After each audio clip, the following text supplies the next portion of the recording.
Good evening, and welcome to the Television Graveyard. We are your TV necromancers, Laura Prince and Noah Houlihan. We have come here tonight to examine the spirits of past television shows, to find out which ones could be resurrected, should be resurrected, and which ones should just stay doomed. This will be a podcast in which we will analyze the history, the hype, and the aftermath of shows that ran one season, or sometimes only one episode. For our first month, we are going to look at the best and worst of short-lived reality TV. Please welcome my co-host and grave robber of the TV shows past, Noah Houlihan. Glad to be here. We dug up something pretty gruesome for our first episode here. It's pretty bad, guys. I'm dropping the Elvira, Mistress of the Dark character, like, real quick, because this one's... Guys, this is dark. Yeah, this is... might just be the meanest television show to ever appear on the boob tube. Like, I'm really surprised that this didn't spawn an actual serial killing. I honestly would not be surprised. I was afraid someone was going to take their own life in this. So far, based on the research I did, no one did. So, if you haven't read the title yet, that show is called WB's Superstar USA. Hey, what's up, everyone? I'm Brian McFadden here in Hollywood, home to the WB Superstar USA. It's the most anticipated show of the year. You know, people said we couldn't do it. People said we shouldn't do it, but we did. A hoax so ambitious, you won't believe your eyes or ears. Thousands of singers auditioned, all believing that we were searching for America's best singer. But we're not. We're actually searching for America's worst singer.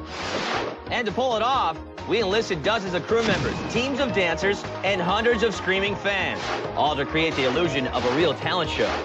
Now, why did we do this? Because we were bored by all the cookie-cutter pop idols being crammed down our throats. Now, forget talent, forget vocal ability. We're looking for a true entertainer, someone who is fun to watch. So do yourself a favor, America. Get ready. Our search for America's worst singer starts right now. And they, for some reason, want to put their name on that. My theory for why they wanted to make sure it said WB Superstar USA is if you watch any of it, it looks a little low rent, especially in the beginning of the season.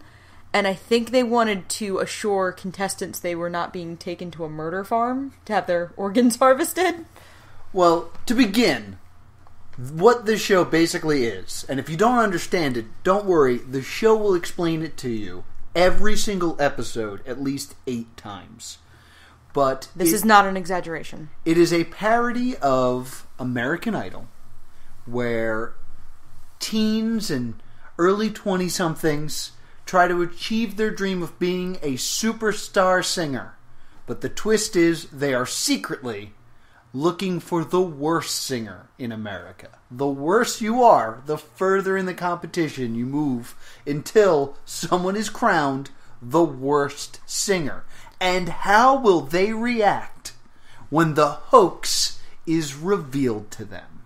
This was done over 7 episodes that ran over May and June in 2004. Each episode was 45 minutes long, but has approximately 20 minutes of new content and 25 minutes of rerun old content from previous episodes. So much reused footage. Like, this ran 7 episodes, but clearly it could have run about 3? I would say 4. 3 or 4 episodes. I think they could have done 2 episodes of auditions instead of, I believe... No, they did do 2 episodes of auditions. It's 2 episodes of auditions, but I believe the 3rd episode was just revealing who the top 12 was. Yes, the 3rd episode is revealing and ambushing the top 12 at home. So once we reveal the top 12 in that episode, the 4th episode is them going to Hollywood and competing. Then we limit that down to 8. Yes, the top 12 are immediately whittled down to 8 in the 4th episode. The 5th episode is movie soundtrack night. Yes. Where they force each of them to do a song from a movie soundtrack and then eliminate 4 more players. And then the 6th episode is a complete and total waste of time. and only one person is eliminated. Yes. For the final 3 to be in the finale. Yes, and then the final episode is the final 3 sing, and after 2 are eliminated, they do the big reveal that they lied to you. We lied to you. We're going to roll that clip, because if you watch one episode, you will see this at least 3 times. And how will they react when they discover it's all a giant hoax? We lied to you when we said you were a great singer. Every commercial break, almost to the point where the ad bumper is just that guy saying, we lied to you. We lied to you, and people gasping. We lied to you. The first couple episodes are very American Idol standard of the auditions. We're going to just handle the first 2 episodes together. We can break it down, and I remember I watched these when they were on TV. I didn't know the show existed until, last week. Because the thing about this thing that appealed to people at the time, at least to me, was American Idol was big. I went to a performing arts school, so everybody talked about American Idol. And I would always watch American Idol for the first 3 episodes, so I could enjoy the people who were bad at it. And they made a show that was just the people that were bad at it. So of course I wanted to watch this. But it wasn't entertaining.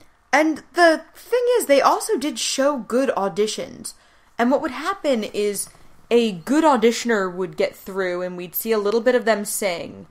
And then the judges, who are Tone Loc, Vitamin C of Graduation and Smile fame. Tone Loc of the Funky Cole Medina, Blank Check, and Ace Ventura's Friend fame. And Chris Briggs, whose known 4-page on IMDb includes Poseidon. And that's all you need to know about him. Yeah, he was the Simon Cowell type. Except, rapey. Yeah. And I don't say that lightly. We're going to get into him a little bit more, especially in reaction to one of the competitors. He is outright sexually harassing people in this show. The sexual harassment level in this show is kind of bonkers. I mean, it's 2018, so it's obviously a big topic of conversation now. But I'm shocked it flew even 15 years ago. Yeah. Because it's bad. Yeah, and so they're trying to parody American Idol. So it's your basic American Idol audition episodes. It's a nationwide search, which is only 4 stops. Yeah, it's Minneapolis, Las Vegas, Orlando, and Philadelphia. Which was particularly harrowing, because we were 18 in 2004, roughly, and we had this fear that we were going to see a person we knew. Yeah, this brings up my first real big suspicion about this show, because this would be my senior year of high school, and I went to a performing arts high school, so I knew people who were going out for American Idol. So the fact that no one in my school knew about this, I find very suspicious that the auditions were in Philadelphia and none of us went. Well, it's been confirmed by one of the contestants, JoJo, said in an interview that he was actually scouted and recruited at a karaoke bar to audition. Oh, interesting. After singing Right Said Fred's classic, I'm Too Sexy. Oh, so they scouted people in karaoke bars. They also did do website listings. Okay. I imagine because of the premise of the show, I couldn't find the audition listing anywhere. I did look. But I imagine because of the nature of the show, you probably had to be at least 18 to audition, which is why no one in your high school would have gone. Right, I'm sure it was 18, 19, because this whole premise of tricking someone is somehow much more cruel if you're doing it to a minor and to possibly a child. Illegal. Yes. So a lot of this is, does the trick work? Does the trick hold up? Yes, and it should be explained that if you go in and you sing poorly, Vitamin C tells you how wonderful you are and how you made it your own and all this other stuff. If you sing well, they're horrible to you. They're horrible to you in a way to kind of get you off the show. And I want to spend a few moments just dissecting this, because it doesn't happen a lot. They don't show a lot of these. But someone comes in, they sing very well, and then they do something about how it's, disgraceful to the artist. Gladys Knight, I believe, was one of the ones they mentioned. The one thing that I have to bring up that Briggs says is, okay, Teresa, I've got good news and I've got bad news. Great. The bad news is you are not a strong singer. The good news is you're hot, and I would love to take you out to dinner. Reminder, this is being said to a fantastic singer. And the reason I bring this up is they show him using that line on 2 different contestants. Yes, they do repeat bits constantly. Yes. You get the feeling that a lot of this show was cobbled together awkwardly in post. Yeah. Like, I kind of got the impression that the show, the editor and the director and the producer got into the room and went, oh my god, we don't have the footage for a 7-episode show. Well, one of the things that bothers me about the fact that we see it twice is if we see it twice, he must have said it a bunch of times. So there's this feeling throughout the show, especially in the auditions, that they don't have enough footage to make these episodes. I imagine, like American Idol, the vast majority of the audition pool is alright. Right. They showcase a few really good singers so that we can watch the judges bully them. And they showcase, obviously, a lot of really bad singers because that's what the show is about. Right. What's interesting is they reran audition footage of both kinds of singers into episode 2 from episode 1. Right. And episode 1, I believe, doesn't start new footage till like 12 minutes in. Yeah, it takes some time. There's a commercial break before there's new footage. We lied to you. But one thing I do want to say about the good singers, before we move on to the bad singers, since that's what the show's about. Whenever a bad singer is dismissed, they're douches to them. Like, they had the one guy that was the girl who came from Canada. She drove to Philadelphia from Canada. And they were like, we don't want these Canadians coming in and taking our USA Superstar jobs. They all are dismissed in a way that makes them say, I hate this show. And I feel like that was done on purpose. Yeah. So that it's not, oh, I'm not moving on because I'm not good enough. They also made sure it was, I'm not moving on and screw these people. Yeah. Why would I want to be part of this? They burn it to the ground, yeah. essentially. Doreen, I took notes on Doreen because I really liked her. She was Canadian and she sang the Canadian national anthem. Yes, Oh Canada. Which you know as a producer. Like, the producing in this show is very, very visible. Yes. In a way that it didn't really seem to be yet in most shows in 2004. Well, I think there was an element of they're working with people who are not talented. Mm-hmm. So the direction that you receive when you're on like an American Idol is being given to someone who's a performer and can kind of just adapt it and seamlessly incorporate it into whatever they've been asked to do. With this, everything that happens, you can tell that a producer told them because they don't know how to handle anything. There's also this very interesting idea of specific wording with the judges early on. With the particularly bad auditioners, when they're praising them, it is Scottish play level wording. Like, everything is exact wording. It's like a prophecy, like, no man of woman born, and then Éowyn kills the Witch King going, I am no man. Like, it's that kind of like, oh, that is like nothing I've ever seen before. Like, it's that very specific, mm-hmm. I'm not lying. Yeah. But you are invited to misinterpret what I'm saying. Unless you're Briggs. Because Briggs, and he does this a few times, he describes the way you sang as if you made love to the song. For a long time. But like it's like you took it home, you took it out to dinner. That was a very sensual performance. You made love to that song. You seduced it over dinner. You massaged it. You led it discreetly into the bedroom. You disrobed it. You laid it upon the bed gently. You found a rhythm. In the second verse, you kind of choked it a little bit, and you need to watch that. In the morning, you cuddled with it, which was tender. And then you made it breakfast. And it was great. Thank you. Like, there's so much of just him talking that's just like, shut up, dude. Both of these monologues are a solid 15, 20 seconds, which doesn't seem like a lot until it's a middle-aged British man describing what he thinks is a sexual encounter. Yeah. And he's clearly, like, built up to be the Simon Cowell, but he's not mean as much as he is just terribly creepy. Yes, he is horribly creepy. And I think this would be a good moment to bring up just the sexism that comes out of this show. So one of the main contestants who we see throughout the series is a young lady named Jamie, who does kind of look and sound like you threw Britney Spears and Jessica Simpson in a blender. And her voice also reflects that, I think. And she's not... The blender part especially. You know, she's not that bad. She's very hit or miss. But I didn't actually find her to be that bad of a singer. I think one of the things that made her so bad was the encouragement that she was a good singer, so she went for notes she couldn't hit.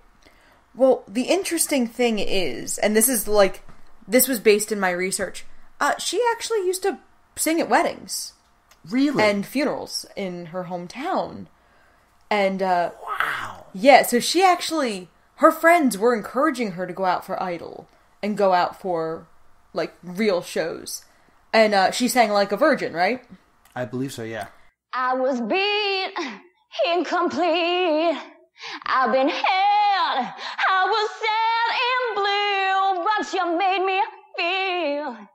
Yeah, you made me feel shiny and new, like a virgin. Hey, touched for the very first time, like a virgin. Let your heart beat next to mine.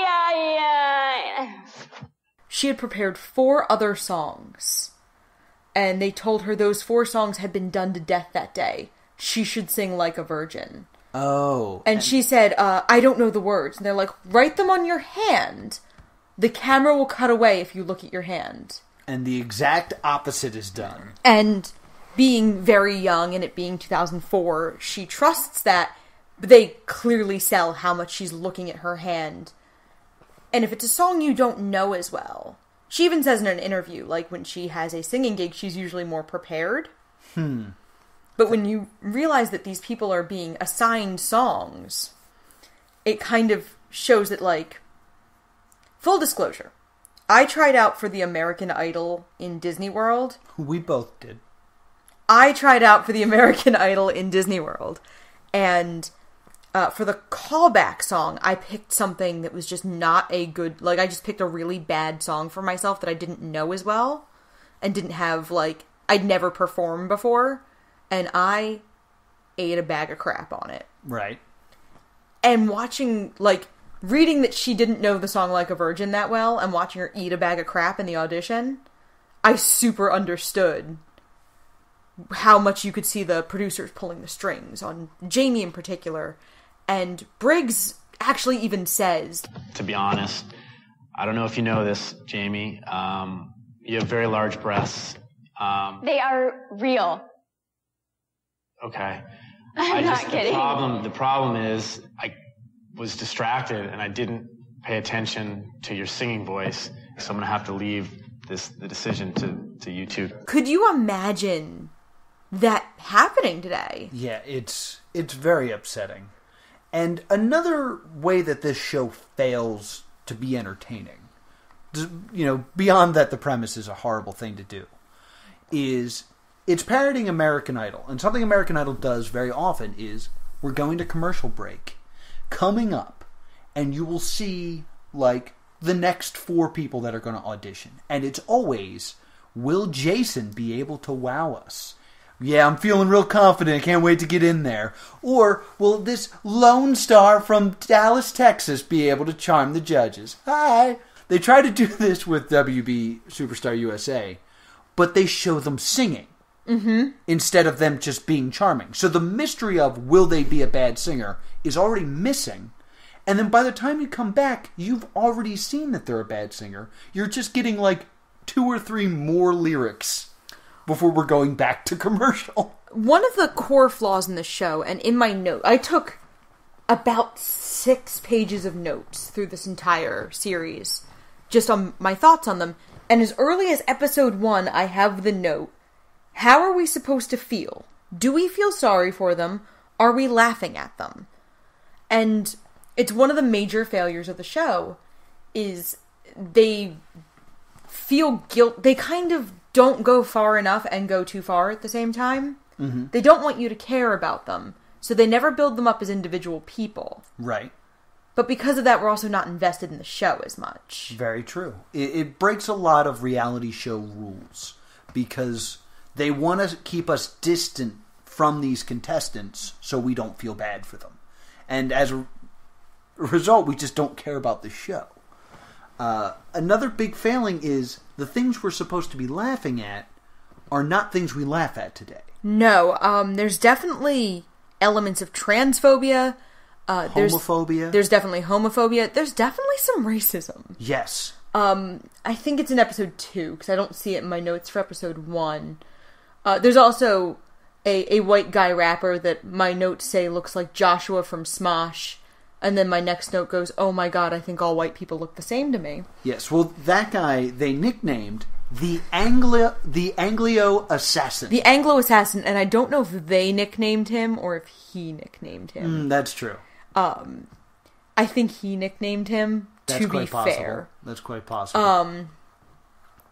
But let's talk about these examples of transphobia here, because we have Ross who comes in. Yeah, there's a young man named Ross who they cannot figure out and misgender a couple of times in the audition. Well, the joke is, Briggs says, There's one question that I think I speak for the entire panel when I say there's one question that's on everyone's mind, and I'm just going to have to ask it. Where did you learn to sing like that? The joke there is that we're as the audience are supposed to think Briggs going to ask the gender. That's what we're all wondering. And I didn't care.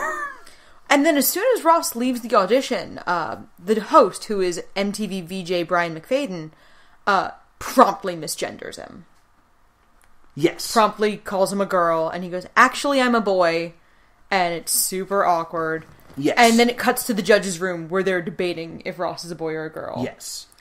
There's also two young men who are definitely, like, obviously they don't talk about their sexuality that much.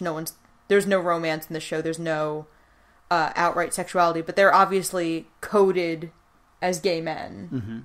And that's the joke. That is the entire joke with them. And I don't know if it's maybe being 15 years older or just being raised in a place where I knew a lot of gay men growing up, but none of their outfits looked that strange to me. But we were clearly supposed to be laughing at them. Yeah, supposed to be laughing at how gay they were. And it's just like, so? Yeah, like there was nothing particularly funny. It's like, oh my god, that boy is wearing a crop top. Yeah, look how tight his shirt is. And I'm looking at it and going like, okay, I get it. You have better abs than me. Leave me alone. Yeah, it was very offensive. And you have to suffer through 2 hours of it. 2 hours of them just not bothering to write jokes. The only joke being, look at these people. Yeah, at least one guy, like, seems like he is probably on the spectrum. Yes, Mario. And I feel very complicit in, like, when they laugh at Mario, I'm very uncomfortable. And I kept saying this every time Mario was on screen. I just kept saying, why doesn't his shirt fit? Because he was wearing, like, a really big, baggy button-up shirt. Mm-hmm. And I could understand if, you know, he didn't come from money or something like that, and the shirt was too small and he outgrew it. The fact that he would own a shirt that was clearly that much bigger than he was as a person made me just over and over again go, why did this happen? Did they do this to him?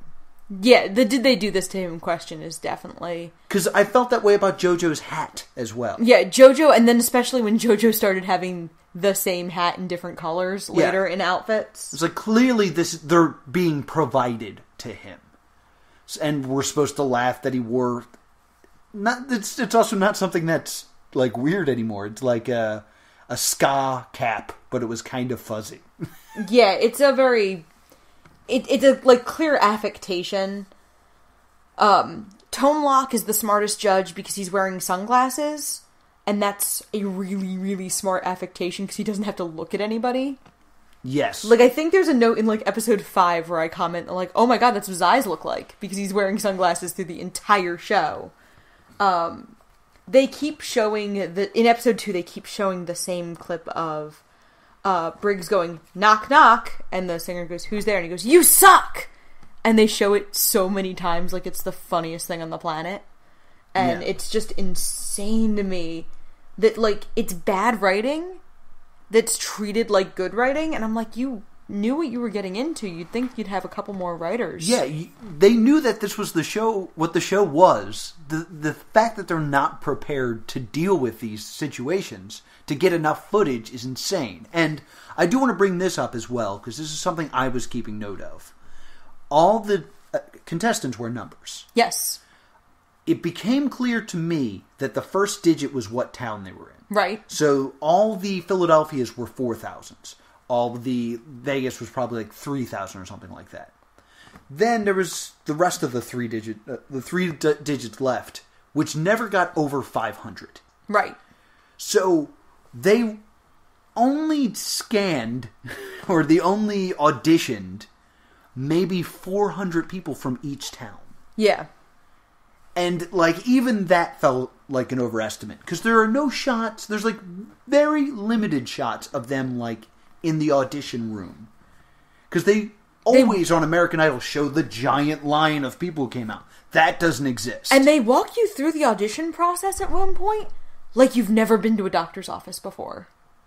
Yeah, they're like, filling out forms. Brian McFadden shows you how to fill out a form and sit in a waiting room. Like, that's how short on footage this show becomes. Yes. There's also... I've studied a lot of feminist theory in regards to cutting off the heads in shots. And this show does it a lot to women. Where, like, it's just chest shots. Oh, yes. Yeah, where, like, the shot is just of particularly poor Jamie. Yes. When they talk about the makeovers, it's the same shot of her chest in a shiny shirt over and over again, to the point where I was very uncomfortable. Yes, I think that the excuse is that a lot of that shots were shots of the future, so they didn't want to give away who made it so far. Mm-hmm. But there is a shot of Jamie coming out of a pool that they use a lot, because she's in a bikini. But, like, she's the only skinny white girl on the show. They clearly sell the show on her. Yeah. Image-wise. There's also an interesting element of some of them are genuinely decent singers. One of the top 12 is a man named John Michael. John Michael can sing. And he's really not bad, but he's very presentational and very theatery. Yes. And a little over the top. But by no means bad. Like, if you saw him in your production of The Producers as Leo Bloom, you'd be like, he could dial it back a bit. Yeah. But he's not bad by any means, which is why he's in the top 12 and it's confusing. For his audition song, he does War, What Is It Good For? War! Huh, yeah! What is it good for? Absolutely nothing. Whoa! War! Huh, yeah! What is it good for? Absolutely nothing. Say it again, y'all! War! Huh, look out! What is it good for? Absolutely nothing. Listen to me.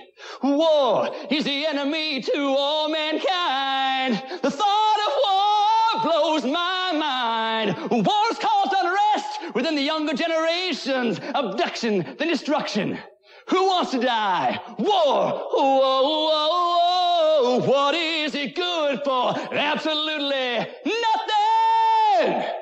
In that, he's hitting notes that are nice. Yeah, he hits the notes well, just very bizarrely and over the top. Yeah, just, it was a weird choice of audition song. And after hearing what you told me about Like a Virgin, or with Jamie, I wouldn't be surprised if they told John Michael, hey, do something different And he was like, well, I want to show off my voice. Because you don't show off your voice with War, What Is It Good For? There are songs that it was clear that, because they kept coming up, there were songs that it was clear they were coaching people to do. One of them is The Way You Love Me by Faith Hill. Yes, there's a lot of that. Like a Virgin, because at one point there is a supercut of people doing Like a Virgin. Yes, which is always what they do with American Idol. So I thought that was, again, them trying to mirror that. But it was no new footage. And Celebration. Yeah. Like, because at one point I was like, that's odd for someone to pick. That's odd for someone else to pick. Oh, they were told to do this song. Yeah. I'm surprised that they didn't tell them to do public domain songs so they wouldn't have to pay rights to things. I actually did nothing but Camptown Races and Itsy Bitsy Spider, please. But not Happy Birthday, not until like 2015. So episode 3 is like kind of a weird waste of time episode. We were 11 minutes in before they even started revealing the top 12. The first 11 minutes of episode 3 is recap of the auditions. Yeah, and just to put this in perspective, you watch 2 episodes, 2 one-hour episodes of auditioning, and at the end of that, you don't know who's made it. Like, that's insane to me. It's so that they can then make this 3rd episode where they take the people that they liked, because they were terrible, and debate them and re-show their auditions. Then we do get new footage. We do. There's ambush and reveal, and there's actually, it's mixed in with so much reused footage that we did admittedly start fast forwarding the reused footage in episode 3. Because it just got to the point where we sat down and binge watched this on YouTube, link below, thanks to the user from Missouri who posted it. Yes, thank you very much. But we watched all of it, and when you watch it all like that, it's very, very repetitive. And another thing I noticed with how they when they did the ambush sequences, obviously, you're not going to really ambush someone in their home or anything, because you have to set up lights, you have to set up sound equipment, and the shots are intentionally framed poorly. Okay. To make the contestants look stupid. The 2 that stood out, and the 2 I took notes on, are Nina's in her apartment. Nina Diva. Yes. Who's a very fun, standout person. She's sitting on her bedroom floor next to her bureau, and her bra drawer is open next to her. Right. So it's her sitting on her floor next to a pile of her bras. Mm-hmm. And having been a woman for 30 years, I can tell you, there's never been a time where I would think that was the place I would want to be filmed in my home, next to my underpants drawer. Yes. Which is the bottom shelf as well, which is also weird. Yeah, it's every other girl I know, it's a top shelf. Exactly. Like this was like clearly staged. Like good liquor. And the other one is poor John Michael. They ambush him coming out of a porta-john. Yes. And then the shot is of him sitting next to an open porta-potty. Yes. And these are like some of the only talking head sequences we get for this show. Well, also, Jamie is in like a robe. Yeah, Jamie feels very obvious, because she's in like a huge white floofy robe, the likes of which I don't know anyone actually owns. Like, it looks like she swiped it from a hotel. Yes. Or more likely, like a producer swiped it from their hotel. Yes. And that also, like, now that I'm thinking back, Mario is completely not surprised, because he doesn't know how to act surprised. Because he's like at the mall eating a sandwich. Yeah. And he's just like, oh, cool. Because clearly the actual surprise is gone. Right, and he's not emotional through the entire show. Like, yes. Mario is somebody we're going to follow through the entire 7 episodes, and he is not an emotional person. He's not a responsive person, which is part of the reason I kind of, like, feel strange that we're supposed to laugh at him. Yes. Like, because it feels like I'm laughing at someone who, you know, might be on the spectrum. It's a lot of punching down in this show. Yes. As I will really rip into it when we get to the final 3.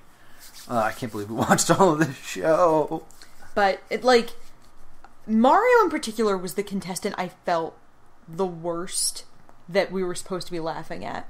And Rosa was another one, because Rosa is Mexican, and that's the whole joke with Rosa, is like, LOL, Yeah. she can't speak English well. Yeah, her entire story arc is that English is not her first language, so she forgets the words, which is funny, but it's, if, it happened to your friend at a karaoke bar.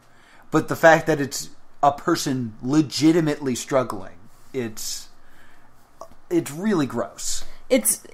And we're going to get into this when we get into the performing episodes, but the songs are assigned to them.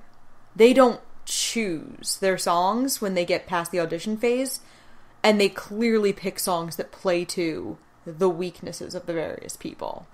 Yes. All of Rosa's songs are faster paced with a lot of lyrics. Yes. Like, she's assigned Bootylicious. Baby, can you handle this? Lord, can you handle this? JC, can you handle this? I don't think you can handle this. We've arrived, here we are. Look, baby, we can do. Oh, my baby, got me. Tender thing with your eyes. Much better, gonna stay with me. Gotta be your jelly, work your jelly. Gotta work your jelly, work your jelly. Gotta work your jelly, baby. Cause you better be bootylicious, baby. Gotta work your jelly, work your jelly. Gotta work your jelly, work your jelly.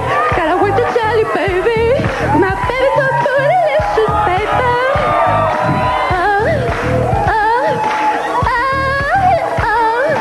I don't think you wanna shake it. Make your booty touch the ground. Make it come up and down. Go this, and give me more. I don't wanna touch your jelly. I don't think you really so jelly.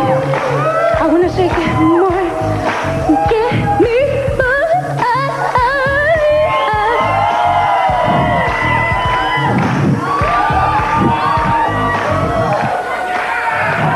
Yes, because that's not a word. Well, and Bootylicious is a lot of, like, I don't think you're ready for this jet. Like, it's a lot of fast, quick, repetitive words that, like, you don't necessarily pick up the first couple times you hear a song. And if you don't know the song already, like, Yeah. I don't know all the words to Bootylicious. I know the refrain. Yes. But I know literally no other words, and I'm sure I've heard that song 600 times. Yeah, I have no idea what the lyrics are. Not a clue. I'm trying right now, and just they are not coming. So we spend an entire episode watching these people get chosen to go to Hollywood. And we see their makeovers, and it's completely nondescript. Like, they do the makeovers, and they show a before and after picture, but they don't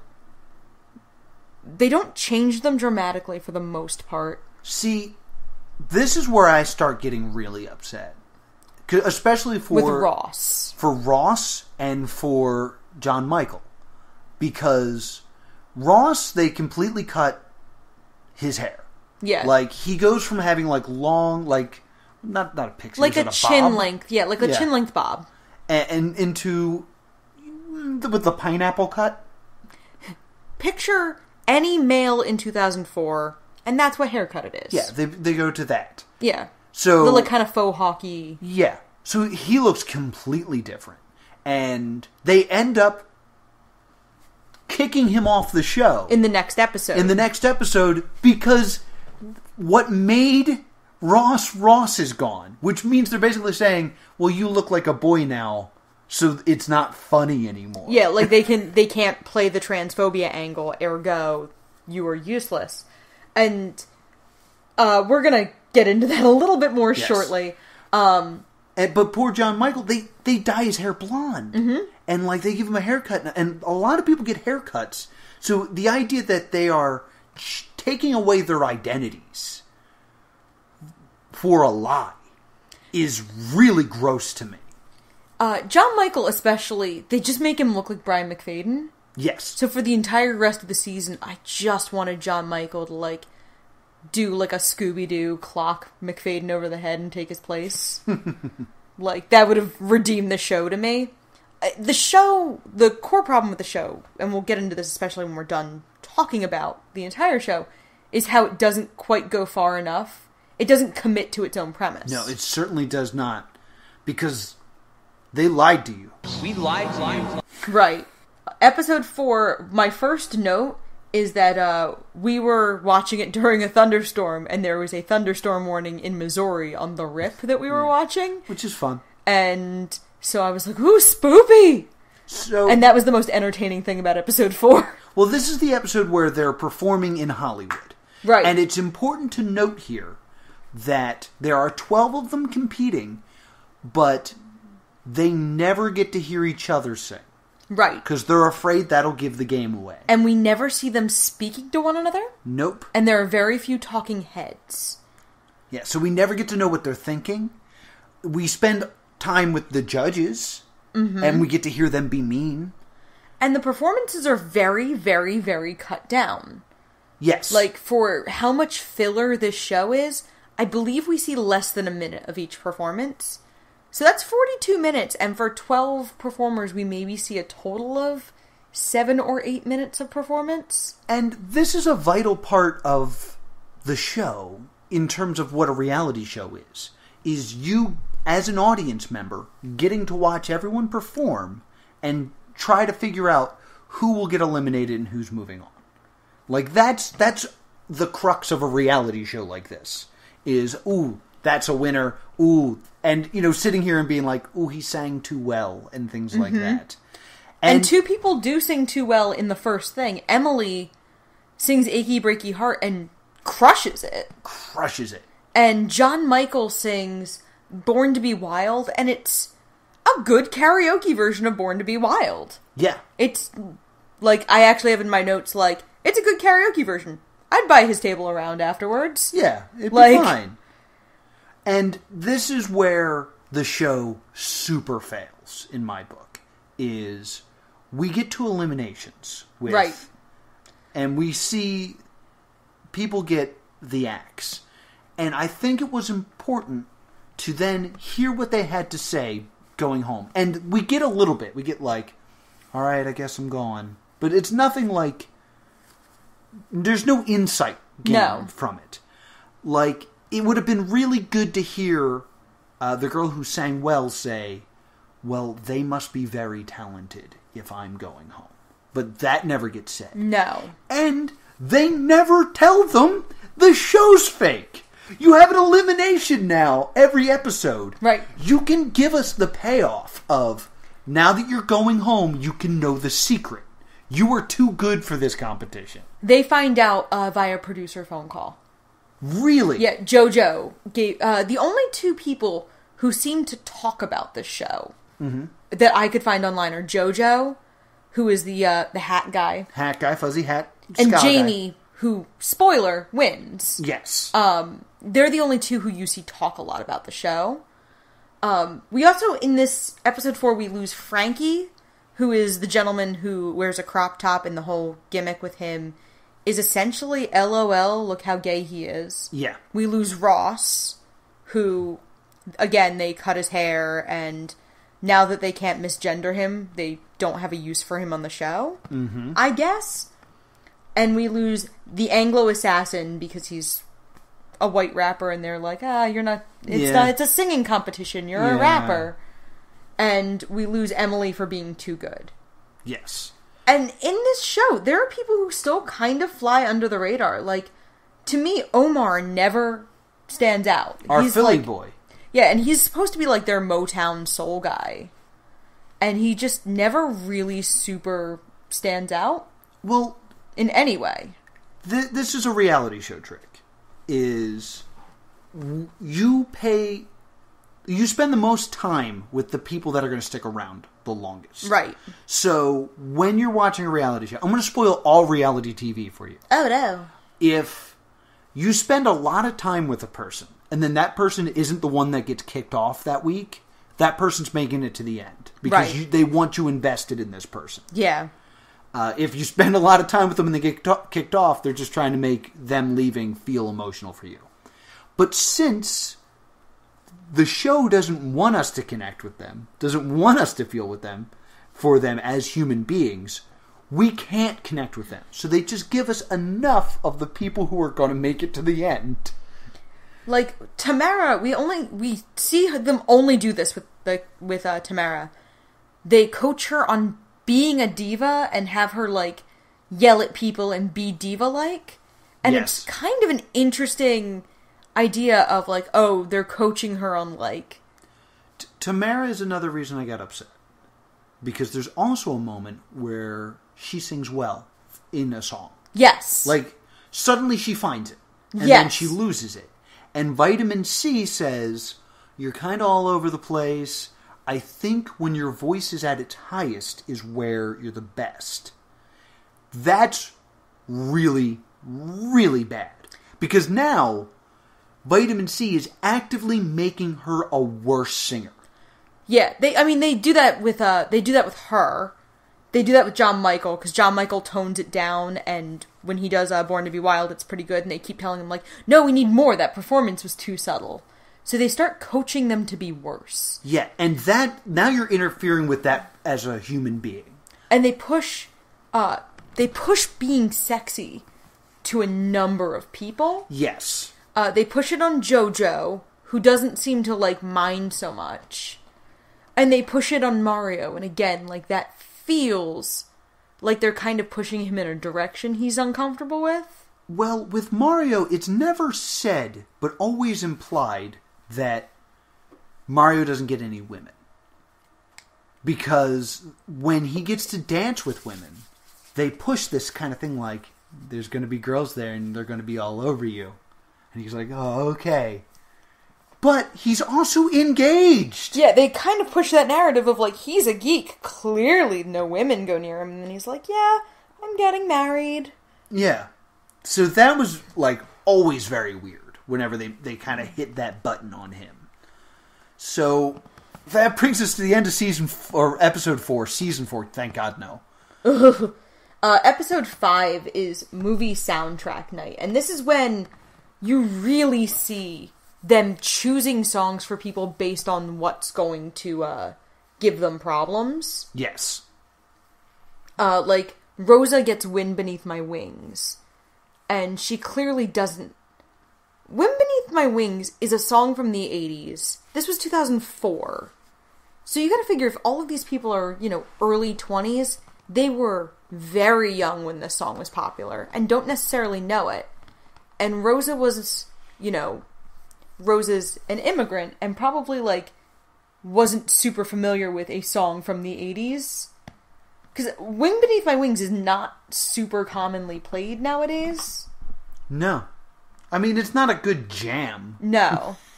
And it's not one of the songs that, like, comes up a lot anymore. Like, I remember it coming up a lot when we were kids in pop culture, but never as an adult and never as a teenager. So it seems like they picked a song they knew she wouldn't know. Yes. And this seems common. Stuff like that. And Mario gets Old Time Rock and Roll. And they call him out for not being in his tighty-whities, which I feel like is so exploitative and weird. Oh, and this is when we're in front of live audiences, too. No, he's not. We're not live audience Oh, no, yet, you're are right. we? No, you know what? We're not. I didn't think we were. But, like, we see him practicing in his tighty-whities, which is clearly a producer being like, take your pants off and dance around. Yeah, and that's just awful. Somewhere Over the Rainbow is where Tamara actually, like, nails the song for a little bit. Tamara. Somewhere over the rainbow, way up high, there's a land that I heard of once in a lullaby. If happy little bluebirds fly beyond the rainbow, why, oh, why can't I? Why, oh, why, oh, why?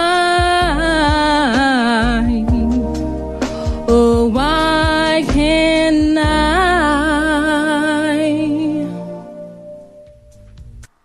A crew member who spoke on the condition of anonymity told the LA Times that when a performer was doing too well, they would change up the backing track. They would speed it up or slow it down. Really? Yeah, they would Let me see exactly what they did to these people. LA Times article, they would lower the volume of the accompanying music or suddenly shift tempos. Really? That's interesting. Which I kind of figured out in the finale, that I could tell that there was something off with the monitors because of the way people would drift in and out. Like, sometimes for about 10 seconds, they'd be, like, in it and on it, and then something would happen and they'd suddenly lose where they were. Yeah, that's a good point. Because I also noticed, especially with Mario, that, like, he always seemed to be starting late. Yes. Like, he always missed his first line. So that makes sense that, like, they're suddenly just turning it up in the middle of the song. Or something like that. That is super interesting. My thought that I had at one point was, we only see such short pieces of the performances. My thought was, did they change the edit of the accompanying music on them? I had for truncated versions. I had that suspicion because at one point, in one of, like, the bumpers for Coming Up, the clip that we hear is a cappella. And then when it comes back, it's to music. And I was like, okay, so they're on, like, clearly separate tracks. So they could clearly screw with it.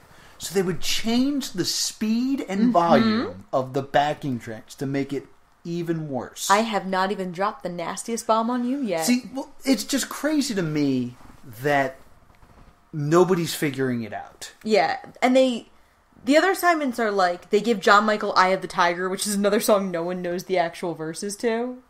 Everybody knows the refrain in the first verse. And then anything after that, everyone's like, what do I do? I've heard a Green Day cover of it. And Green Day sings, "Rising Up, da-da-da-da." Because nobody knows. And Nina Diva gets "We Don't Need Another Hero," which is another weird choice. And I don't think they tell her anything about the song or the movie it's from. And she behaves as though... She and Vitamin C both behave as though Thunderdome is a real place. Oh, yeah, that's right. Nina, I need to ask you a question. Yes. Have you ever been to a Thunderdome? I have not been to a Thunderdome yet. Thunderdomes are very similar to the superstar industry. Right. It's highly competitive, and at any moment someone could stab you in the back. And I have to say, I didn't see you fighting for your life out there. Well, Vitamin C is trying to make her look stupid. Yeah, Vitamin C goads this woman into thinking... Have you ever been to a Thunderdome? Is what she asks her. And it's very, like, awkward. And this is clearly... episode 5, I think they are actually in front of people by this point. I thought they weren't in front of people until it was the final 4.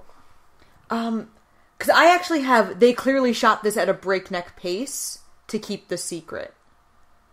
Yeah, no, John Michael and Nina Diva are both cut in this episode, as well as Omar and Tamara. I thought that wasn't in front of people. Yeah, that was not in front of people. Oh, you know what? You're right. It's not in front of people. For some reason, that was like one thing I didn't write down, was whether they were in front of real people or not. Yeah, they wait until the end to bring people in to be fans. Mm-hmm. But yeah, this is where we lose another half of the group. And I would think these severe cuts would be such a big red flag. That that the show is being... That there's got to be a reason the show is so severe and so brief. Right. Because, like, most of these shows cut 1, 2, or 3, maybe. 3 on, like, a big cut when they're going down from, like, 15 to 12. You would think that having it go from 8 to 4 in one episode would be a big tell. There was a moment where I was trying to figure out what the contestants think are happening.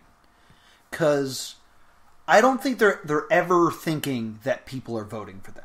No. I think they're pretty sure that it's all critics. Yeah, that their lives are in the hands of the 3 judges. Which is true, but not the way that they think. So then we move on to the first time they're in front of crowds. It's the final 4. Yeah, we see them getting coached and dancing. And this is where I think they really go too far. And they take them to see mansions and really nice cars. Really nice cars to kind of say, hey, This is the life you will be living soon. And it's very weird because they don't use that much of the footage. Like, they clearly must have shot a day's worth of footage for each of these people. Yes. But they use maybe a minute for each person. Yeah, it's very short, and because to the point where I asked you, wait, did we actually see that, or was that just commercials? Yeah. But they were advertising the fact that they were going to do this in the first episode. So they've been building to episode 6 where they do this, and it's maybe 4 minutes. They also have them interview with a host of Extra. Yes. And this has one of my favorite parts in the entire show. Because Jamie, poor, harassed Jamie, throws Briggs under the bus to the host of Extra. Yeah, as a sexist asshole. And pretty much just says, like, yeah, he didn't listen the first couple times because of the size of my breasts and what I look like. And the host of Extra is just visibly horrified. To the point where I'm never ended up sure if she was in on the joke. Yeah. I know the dance captain and the vocal instructor are. Yes. But I could never figure out if she was. Yeah. And this segues greatly into what I think is the most disgusting part of the show, where they get dancers. Yes. Because now they're also going to get choreography. And this is kind of fun. You see them being awkward. And there's a moment of, like, weird growth where it's like, oh, they're getting some of the dance moves. Like, they're learning. Yeah. Oh, cool. They're kind of becoming superstars. How nice. And they lay really into Mario, like, there's got to be sexy girls because you're going to sing this Jessica Simpson song. It's not one of her singles. It's like Sweetest Sin. Sweetest Sin, yes. Which is a song I'd never heard of. And I was, 17 when this was running. So they make him sing what is essentially an Intercourse with You song. Yes. With these two dancers. And then Briggs gets on his case. Briggs says, now stop smiling, because here comes the tough love. Okay? I thought you took some liberties with your background dancers. You were a little hands-on. It was inappropriate. If you are crowned the WB Superstar USA, then you can manhandle, fondle, grope all the background dancers you want, because that's what superstars do. But until then, keep your hand out of the nookie jar. Holy Billy Bush, Batman. It's like, whoa, like, what a horrible message. Yeah, it's very problematic, and it's something that I can't believe existed even then. So I don't know if one of the things we're supposed to be taking away from this is everything they're saying is a lie. So if we're supposed to just hear that and be like, that's not true, everything being said here is a lie. But the fact that it's being told to Mario, and he's believing it in this new taste of Hollywood he's getting, is so disgusting. And this is when we're actually in front of a live audience. Yes. Now, the audience is clearly plants. Like, they were given signs. Okay. We're going to get into the fun story now. Oh, okay. Maybe I'm wrong. I've done no research. Laura does all the research. So, the audience varied by performance. For one show, they were friends of the producer who were in on the joke. Okay. And for another show, they were paid actors who were told that the performers were terminally ill. No! The producer went, who here's heard of the One Wish Foundation? The WB was forced to issue an apology to Make-A-Wish. But that is why people played... That's why they could get the audience to play along. I have been sitting on this information for like 36 hours, and it has been killing me to not tell you. Because that's been... Because, I was sick to my stomach when I read that. There is no reason we have to go this many layers of dishonest. So they were paid actors who thought they were doing something for charity. Yes. Oh my god. The producers worried if they didn't cultivate sympathy, the audience would laugh or boo and ruin the show's concept. The incident was reported by the LA Times, and execs for Superstar USA and the WB issued apologies. And the producer, Michael Fleiss, was quoted as saying, I didn't say Make-A-Wish. I said, who's heard of the One Wish Foundation? There is no One Wish Foundation. It was a prank on top of a prank. It was the only way to get it to work. No, it isn't. No, it isn't. And that's from a USA Today article. That is not the only way to get this to work. Because clearly it wasn't, because you didn't do it that way every time. And one audience member who, again, spoke on the condition of anonymity to the LA Times said, and I quote, I said to myself, there should be some cancer patients who could actually hold a note. I'm so disappointed by this. Because, here's the thing. I'm laughing, but it's that horror laughing where I really just don't know how to react. Like, you can kind of justify this show in that these are 12 people who would never get to go to Hollywood and feel like superstars. Right. Even if it is just a prank, in those days, they truly felt like superstars. Right.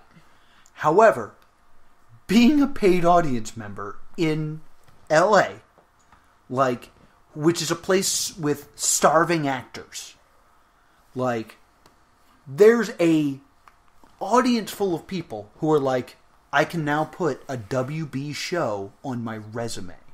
So they're putting, well, they probably didn't call it WB Superstar to them, did it? Like, they had to have called it something else. No, I mean, the reason they go with WB Superstar USA... Yeah, they had to have seen the sign. ...is that it doesn't sound like a joke. You don't know from the name what it is.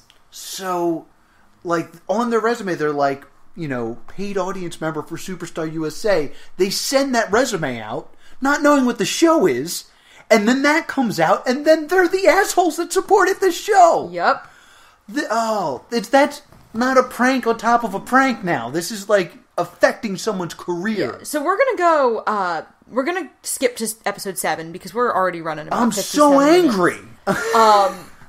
So, the performances in the 7th, it's perfunctory. We see the vocal training. Rosa is eliminated. We're down to the top 2, who are Mario and Jamie. And they have them sing, I've Had the Time of My Life, immediately. No prep. Right. And this is the first time either one has heard the other one sing. Yes. And Jamie tries to be super nice about it in the interview I read with her. They said, like, did you start to suspect something? And she said, when I heard Mario sing, I was like, what's going on here? I was thinking he'd be phenomenal because, you know, he didn't have an image. I thought he would be more like Clay Aiken. But at the same time, I thought whatever, I was going to win. Right. So, like, I guess it's easy for one of them to convince themselves the other one choked. Yes, that's true. And this is another element in which the show fails.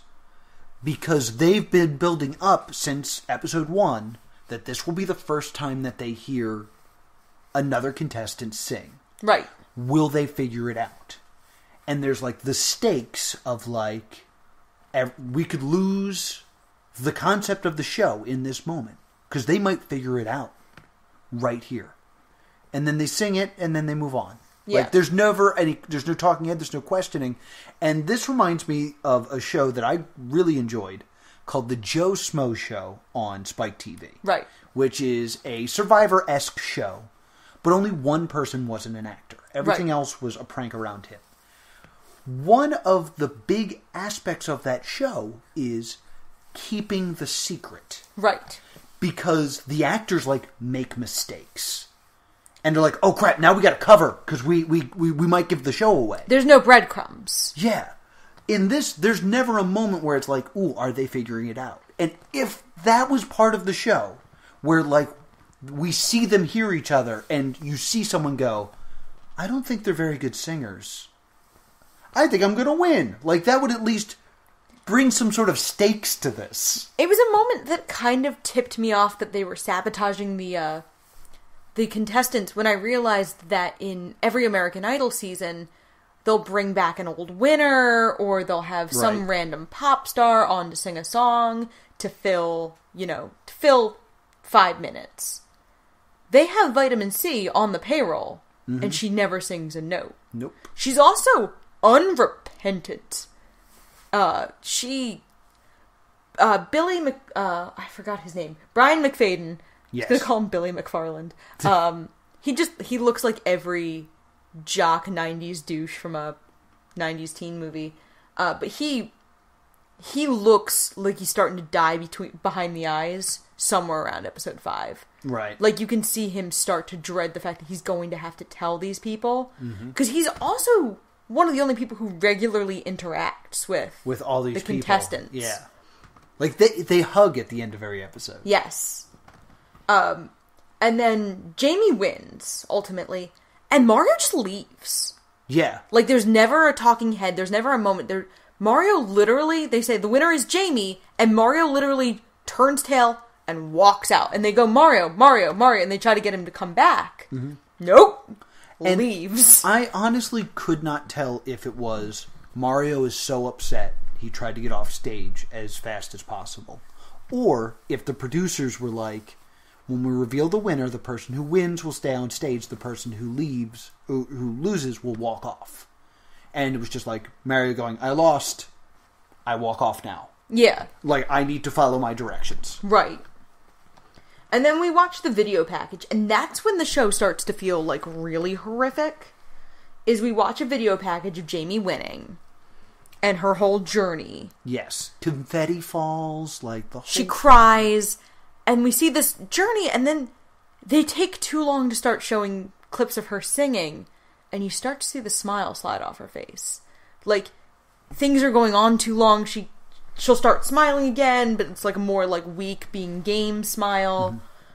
And she misinterpreted some audience's jaw dropping. And like, it's a very awkward moment. Yes. And then the show ultimately gets cowardly. Yes. Now, if I may, one of the things that I learned about psychology is your brain is a cup. Right. And if you're playing a prank on someone where they're upset and you reveal that, no, everything's okay, you fill your brain with sadness, and then you put happiness on top, and then your brain thinks the cup is full of happy.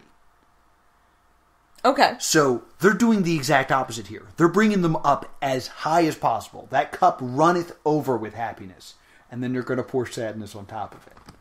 So, like, we're about to see someone get crushed. Like, absolutely destroyed.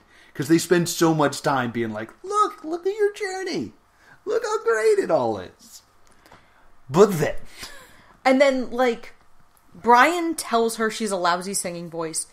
But ultimately, the show doesn't commit hard enough. Yes. To its own premise. As you can see, we were looking for a person with such an unconditional belief in their own ability that nothing could stop them.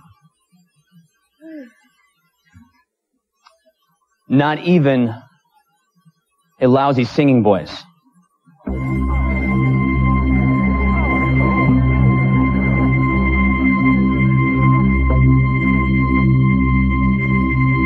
Jamie, there's a twist to this show.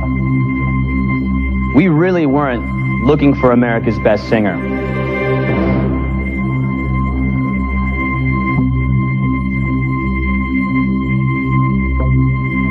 We were looking for someone who thought they were America's best singer.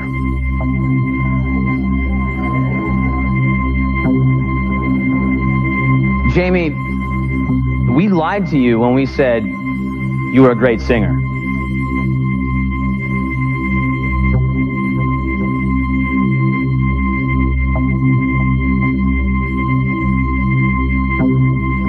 But we didn't lie to you about how much this audience loves you right now. Am I right,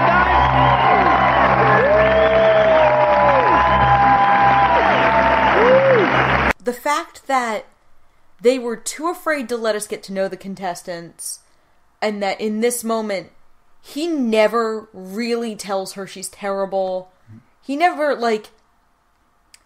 You can't do Carrie without pouring the bucket of pig's blood. Yes. If you're gonna go this far for a cruel joke, like, in the end, the show feels like it was that delightful high school girl combination of mean and cowardly. Yes. Because it ends with, we lied to you. This is the worst. We're looking for someone who thought that they could sing. You have a lousy singing voice. But this audience here loves you, and we're back up to clapping. Yeah, the paid audience. Yeah. Who might still think she has a terminal illness.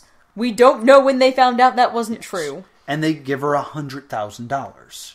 And they tell her all the other things that go into being a superstar. And they ask her if she's willing to put the work in. And obviously she is. And this is, again, another spot where the show fails. Yes. If the WB then invested in her, if it was then like, this is Jamie, WB's USA superstar, she'll be hosting some sort of show, like she'll be hosting a game show, she'll be doing this. We're going to now take this girl, who was the worst singer in America, and make her a superstar. Then we could do something good. She only ever had 2 bit parts after that. She was in an episode of Las Vegas as a waitress, and she was in an episode of NYPD Blue as, quote, female friend. And she is a married yoga instructor in the Midwest, according to Google and Reddit. Because, well, at least, like, I want to point out, neither of those shows are the WB. If they were the WB, I was like, okay, look, they're trying. But yeah, if no. she was like, Sam's girlfriend on the first season of Supernatural, which, by the way, I think the first season of Supernatural ran that right fall. around that time, yeah. Yeah, that's how old Supernatural is, kids. And this is another issue is with Jamie, that when they surprised her, she said, I'm from a small town with only 400 people in it. So everyone's going to know her as the worst singer in America. In her small town. In her small town where everyone knows each other. It's just, it's so hurtful. And as horrible of a premise it is, I don't think it's an impossible show to do. No. But they just miss the mark over and over and over again. We kept rewriting the show to be better. Yes. I think this show would have benefited from waiting a couple years until The Voice was a thing, and parodying The Voice and having each of the judges take under their wing 3 or 4 of these people and be like, essentially My Fair Lady plot of, I can take this talentless hack and turn them into a superstar. Yeah. And then we become invested in them and we care, and it becomes a great underdog story. Yeah, if they did the reveal, like, mid-season, and it's like, yeah, you guys are actually the worst, but we're here to help you. Oh my god, that's a great show. Yeah. If they'd allowed us to become invested in them, and they'd allowed us to care about them. Now, when I was researching this particular, when I was researching this show, I found a lot of the information I found was in things about case studies of violence and humiliation. Okay. They mentioned this show, this 7-episode, 1-season WB show, in at least 2 case studies of changing qualities and violence in the Ruminations on Violence journal, and I believe the other one, I deleted the citation, but it was also about violence and serial killers on a section about humiliation. Really? Yeah. Well, like, did this show breed any serial killers? No, but I think it was a way that they could convey right humiliation in a way they could show that kind of thing. It's, so, in the end, the show did get good ratings. The ratings climbed throughout the 7 episodes. Really? Because I watched the first 2 episodes and then I was done with this. Well, as the stakes seemingly got higher, it became like a water cooler show. And they would run it Mondays at 9, and then they would rerun the episodes Sunday at 6. Okay. So, obviously, these prank shows can't run another season. Right. Because you can't fool anybody with the same premise again. Right. So, it's never been tried again. The stunt singing show. Right. Thank God. And I don't think this could be revived. No. At least definitely not in this form. Like, with the bad jokes. Or the non-jokes. The sexual harassment. Yeah. The lazy stereotyping of the various... Because I realized the people that they coached to be divas were Tamara and Nina Diva, and both of them are women of color. Yeah. And... Rosa's a laughingstock for the fact that she doesn't necessarily have the greatest handle on English. Mm-hmm. And the only girl that we're really ever built up to root for is the white Jessica Simpson, Britney Spears clone. Who is reduced to just her body. Right. And it made me think of Joe Millionaire. Because they did 2 seasons of Joe Millionaire. The first one is a story of, like, will these women see past his money? And, you know, will they be able to find a connection? And will it remain once the money's gone? The sequel, Joe Millionaire 2, they got the trashiest gold-digging women that they could find. So that it was this kind of like, when it turns out that there's no money involved, and she, like, scampers off, it'll be kind of okay that we laughed, because they were only in it for the money, and this guy was never going to end up with any of these women. And if you created some sort of reason why we shouldn't like these people, that made it okay to laugh at them, then maybe you could do this show. But there's no way that you're going to find human beings so repugnant that it would be okay for all of America to hate them and for them to think that they can sing. Yeah, they never... One of the other things that the show is missing is the judges never get any kind of comeuppance. Mm-hmm. Like, they get away for the low price of $100,000 to Jamie, $10,000 to Mario, and $5,000 to Rosa. They get away with humiliating these people. Yeah.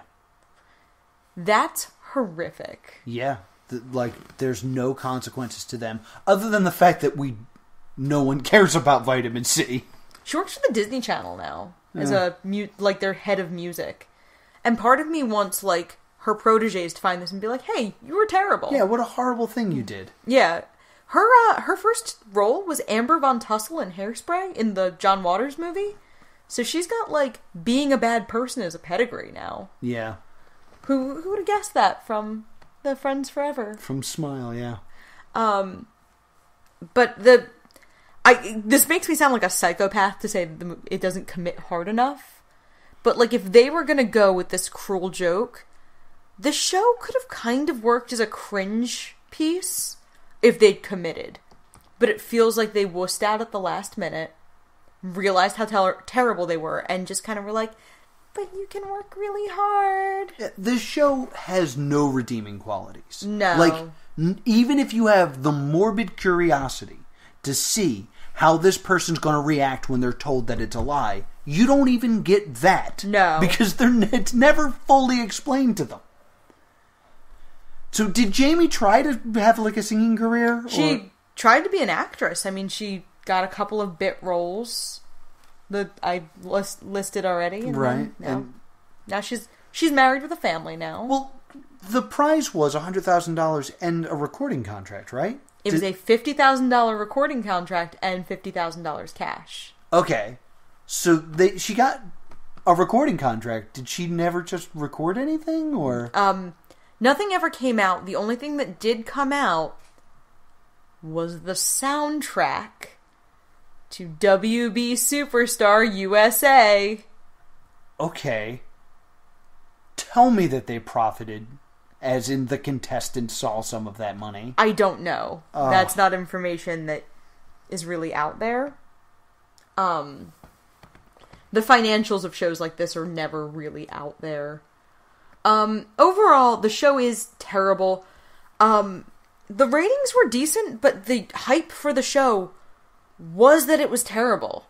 All of the articles I found, no one was calling this Can't Miss TV. Entertainment Weekly, USA Today, LA Times, all of them had articles ahead of the show.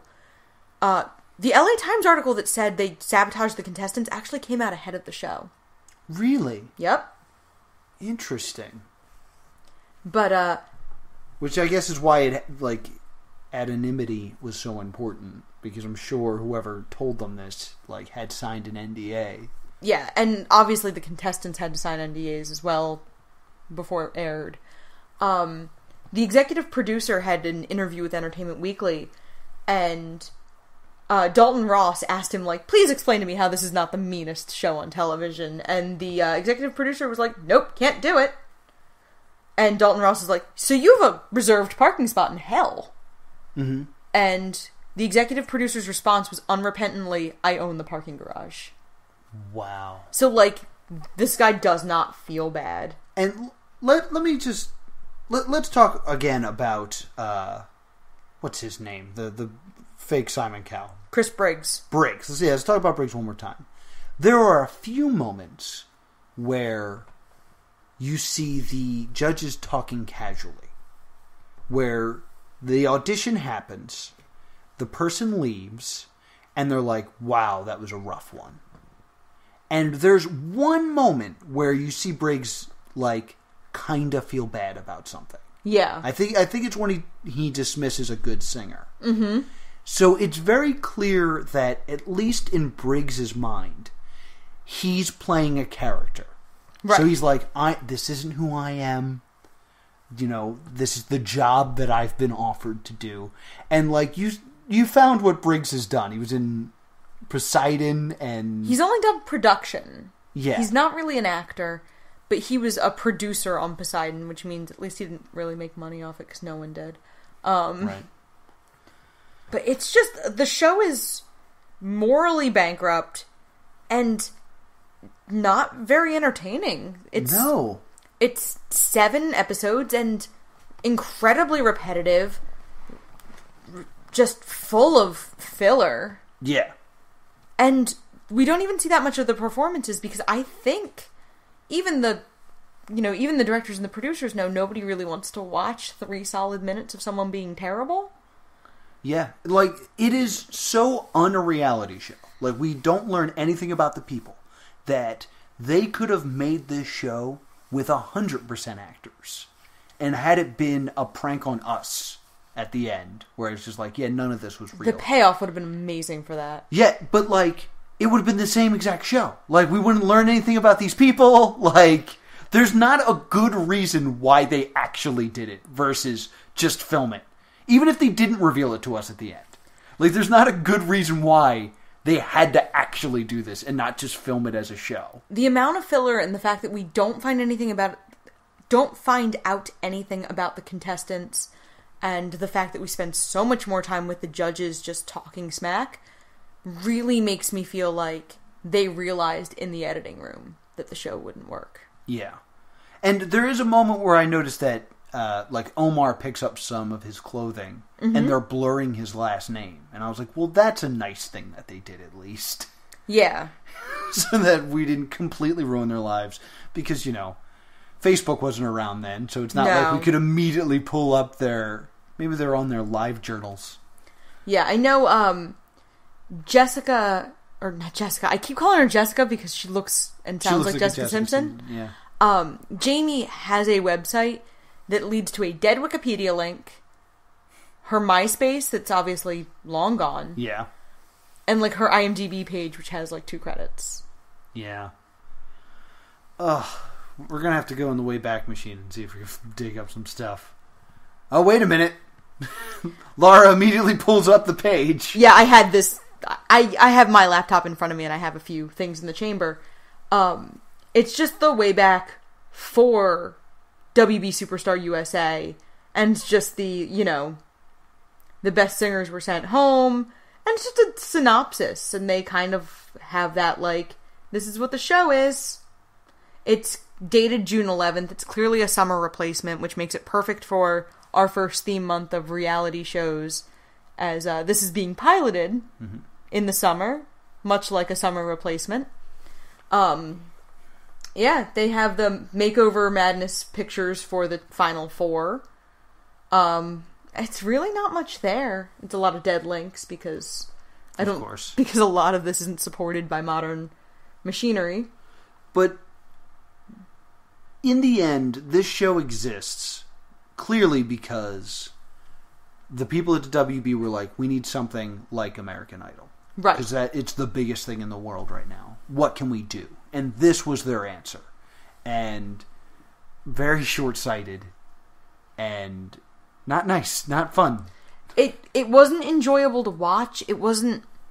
I found myself cringing. I found myself desperately wishing I was doing anything else. Yeah. It was pretty bad. Yeah, not fun, not well produced, not done well, nothing is successful. So I think this is for our first show and our first foray into the television graveyard. This one's gotta stay doomed. Yes, yeah. I let's rebury it in an unmarked grave so no one can find it again. Links available below. Yeah, well, if you really want to watch it, don't. You've got better things to do with your time and your day. It's bad. You can find actually just like clips on YouTube. Watch clips if you must watch any at all. It's depressingly bad. It's homophobic. It's kind of racist. It's transphobic. It's sexist. It's just crap. Yeah, it is just plain crap. It's just a prank, bro. Ugh. So, thank you for joining us on this first installment of Stay Doomed. My name is Laura Prince. Yes, and my name is Noah Houlihan. So what will we be watching next week? So, for next week, we have exhumed a vampire! Ooh, exciting. And 4 other alts as they lead 10 guests to live with them in a mad, mad house. Yes, very excited to watch this again, because I watched this one first run. It aired in 2004, so you've had a little time to breathe. Yes, indeed. It is currently available on Hulu if you would like to catch up before the next episode. Yeah, watch along with us. Until next time, stay doomed.